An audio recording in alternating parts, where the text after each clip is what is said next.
Good, happy Thursday morning, January 9, 2020. I'm Riley King, and welcome to the Riley King Newscast, right here on the Riley King Network. We have a lot of news to get to for this Thursday morning, so let's begin. First up, New Hampshire National Guard units focused on mission in Middle East, officials say. 2 units currently deployed in region as tension high with Iran. Let's take a listen to that video from WMUR News 9, Kristen Carosa.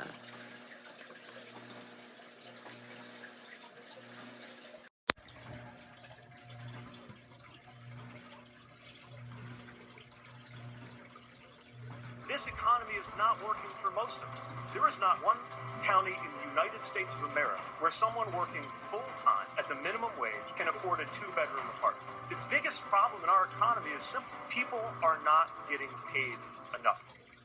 These are some of the men and women deployed right now. In June, they had a training to prepare for their missions, and in October, there was a deployment ceremony. They are currently operating in Kuwait, Iraq, Afghanistan, Syria, and Jordan. Lieutenant Colonel Greg Heilshorn says there are 2 Army units in the Middle East. One is a medevac unit, so its job is going to be to rescue injured U.S. personnel and allied personnel off the battlefield.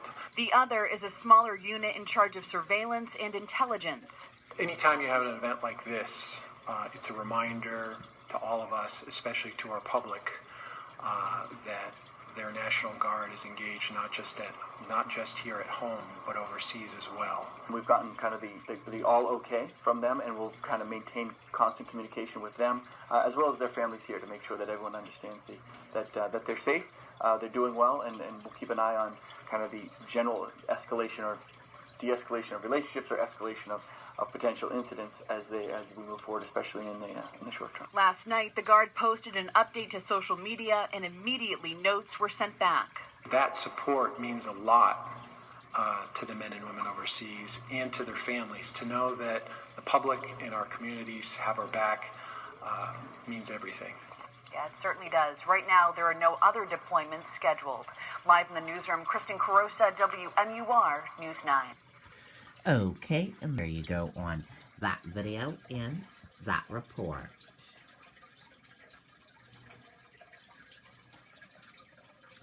Redevelopment plans discussed in Portsmouth for site damage by 2017 fire. Let's take a listen to that video from WMUR News 9, Siobhan Lopez.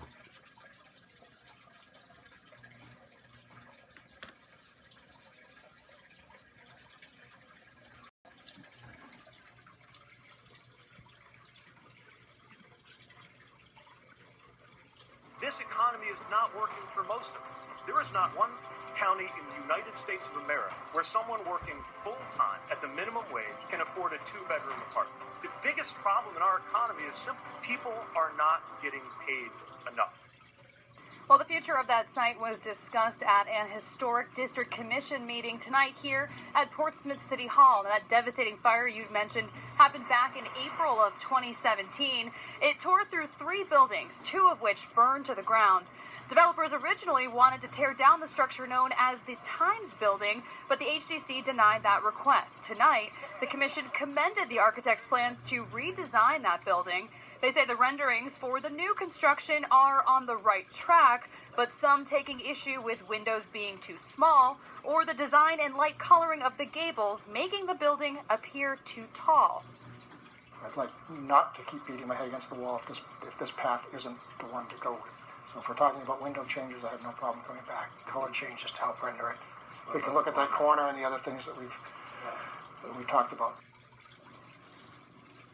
The architect says he will make some changes. The commission moved to place this on the agenda for next month's meeting. We are live in Portsmouth tonight. Siobhan Lopez, WMUR News 9. Okay, and there you go on that video and that report.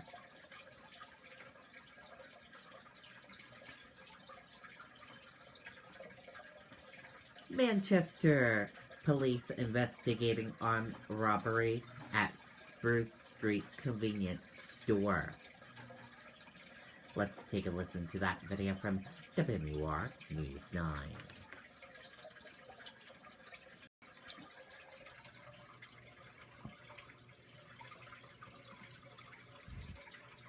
This economy is not working for most of us. There is not one county in the United States of America where someone working full-time at the minimum wage can afford a two-bedroom apartment. The biggest problem in our economy is simple. People are not getting paid enough.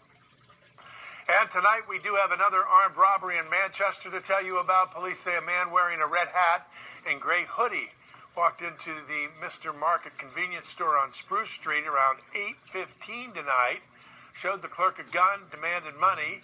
Clerk handed over the cash. The suspect ran off. A canine track could not be found on that man. Okay, and there you go on that video and that report.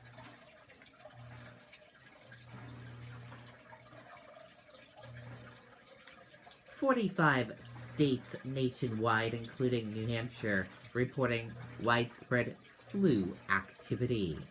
Let's take a listen to that video from WR News 9, Charisse Leclerc.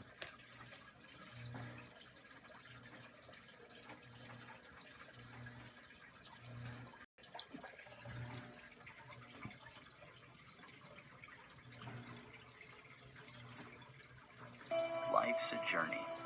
Along the way, earn toward a new GM vehicle with the Buy Power card from Capital One, because the most rewarding things in life are earned.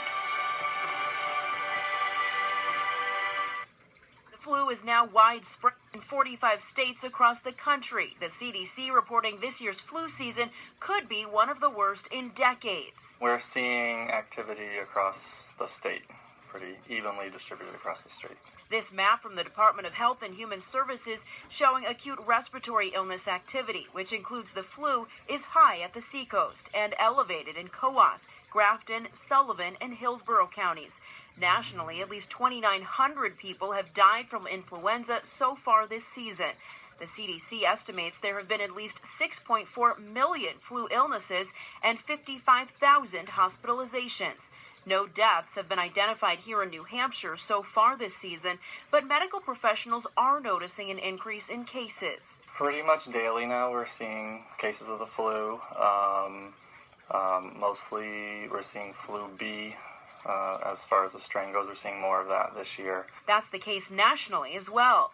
Abrupt onset of fever, body aches, respiratory symptoms, cough, sore throat, runny nose, that sort of thing. The director of the National Institute of Allergies and Infectious Diseases says the nation is on track for a year as severe as the season in 2017 to 2018, which was the deadliest in more than 4 decades. And medical professionals stressing it's not too late to get the vaccine, as flu activity is seen in April and even some cases in May. Tom? Okay, and there you go on that video and that report.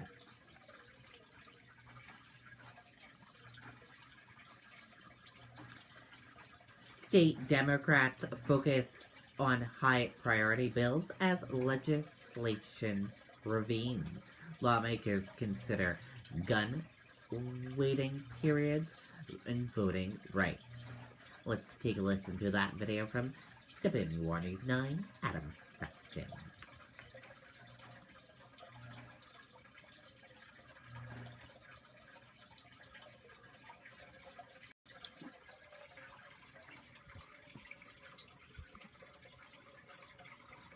This economy is not working for most of us. There is not one county in the United States of America where someone working full-time at the minimum wage can afford a two-bedroom apartment. The biggest problem in our economy is simple. People are not getting paid enough. It will be back to the future at the State House in 2020 as Democrats revive top priority bills vetoed by Governor Chris Sununu, from background checks and waiting periods on gun purchases to voting rights. A lot of this was common sense legislation, and a lot of it was bipartisan. So we're hopeful that even though Governor Sununu quadrupled the record number of vetoes with 57, 42 of them had bipartisan support, we're hopeful there will be a different atmosphere in 2020. But this year there's an added political dimension to almost every debate under the Golden Dome, with Senate Majority Leader Dan Feltus and Executive Counselor Andrew Volinsky running for governor. I think the governor needs to be the collaborator-in-chief. So my goal would be to talk to the counselors regularly, solicit their suggestions both for nominations and for contractual approvals. This governor's never asked any of us, as far as I can tell. Faced with Democratic majorities around the building, the incumbent governor, Chris Sununu, says he's not thinking about the impact on his re-election. Sure, we vetoed a lot of bills, but we also signed more bills, bipartisan bills, than I think even Governor Hassan ever signed in any given year. So we get a lot of stuff done when we focus on the job, and then you take care of the campaign when the campaign really kicks into gear. In an election year, everyone is under the spotlight, and Democrats swept into office on the blue wave of 2018 will be closely watched. State Senator John Morgan, who won a narrow victory in a deeply red district, spent most of last year trying to straddle the partisan divide. Why are we playing politics for the cameras, guys? In Concord, Adam Sexton, WMUR, News 9. Okay, and there you go on that video and that report.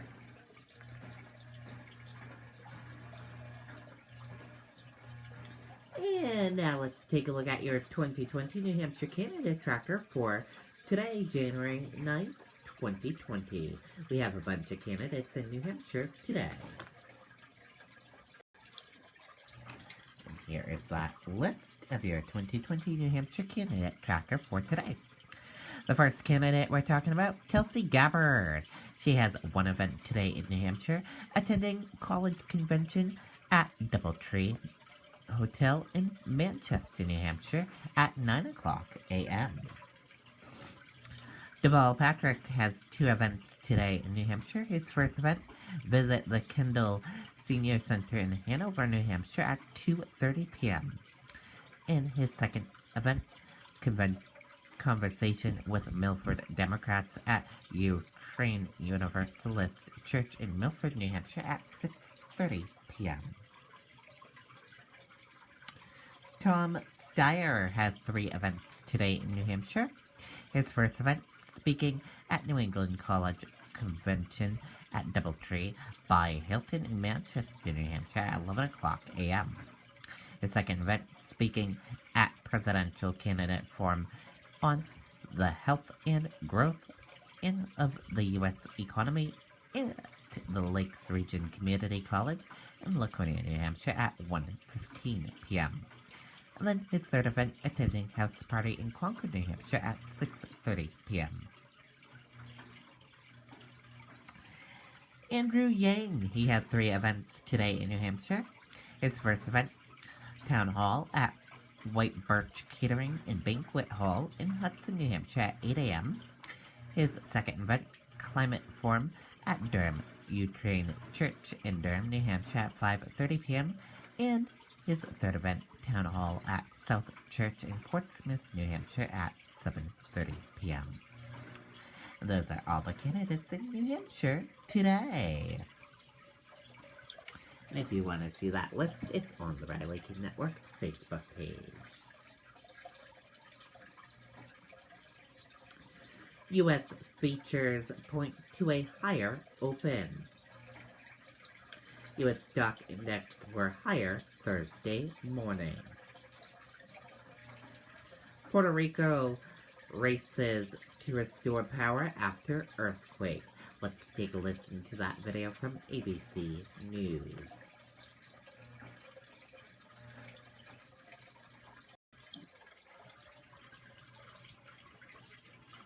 In Puerto Rico tonight, nearly 1 million in the dark after the deadly 6.4 earthquake. President Trump has now signed an emergency declaration tonight. Supplies are now being rushed in. Victor Akendo is in Puerto Rico for us. Tonight, new surveillance video shows a tremor hitting this convenience store after the largest quake in a century. A 6.4 rocked Puerto Rico. Businesses and hundreds of homes, schools and churches leveled. Terrified families cleaning up the damage and bracing for aftershocks. This is one of several homes in this neighborhood that was destroyed. It was actually raised and there is a crushed car underneath all the rubble. Here, right here, everywhere. In hard-hit Guanica, Jermaine Velez says he's afraid to go inside his crumbling bakery. I went in like 2 times and started shaking. We visited the command center for Puerto Rico's power company, a race to restore electricity to about 1 million customers. It's crazy, man. There is a lot of people here working. Actually, we are working here 24/7. Volunteers pitching tents, families sleeping outside, afraid to go home. The goal is to have power restored to 90% of the island in the next 4 or 5 days, but there could be setbacks. The USGS warns we can expect even more aftershocks. David? All right, Victor Akendo in Puerto Rico. Victor, thanks. Hi. Okay, and there you go on that video and that report. And that does it for this morning edition of the Riley King Newscast, right here on the Riley King Network. I hope you all enjoyed watching. Have a great rest of your Thursday, and I'll see you back here later on today for another newscast. And I'll have a news report coming up in a little bit. Goodbye, everyone.